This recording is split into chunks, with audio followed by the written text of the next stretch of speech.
Alam nyo ba, isang tactic ng kaaway para maalis ka sa relationship mo sa kanya, he will deceive you to become passive. Gusto niya maging passive ka, hindi ka makibahagi sa church, hindi ka makipag-unite, na magsarili ka ng buhay. Ganyan. It's one of the lies of the enemy na the more na lumayo ka, akala mo the more na mas makakatulong sa'yo. Or actually, gusto lang ng diablo na maging mag-isa ka para mas madali ka lang yung matarget.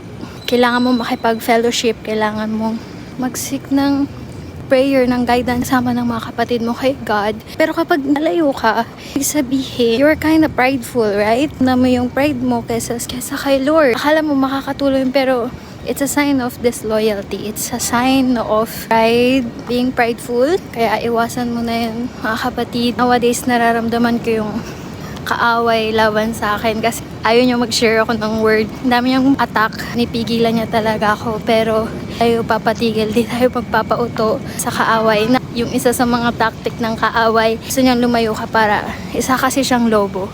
Gusto niyang mag-isa ka lang natupa. Walang magpoprotekta sa'yo. Mag-isa ka lang. Sana makibahagi ka. Huwag kang maging passive. Continue to pray. If there's something wrong with anyone sa church nyo or kung sino man, kausapin mo ng mabuti. Sabi ni Paul, magmahalan tayo, magintindihan tayo, at wag natin bigyan ng space ang diablo. Yun lang. God bless and Ate Kate out.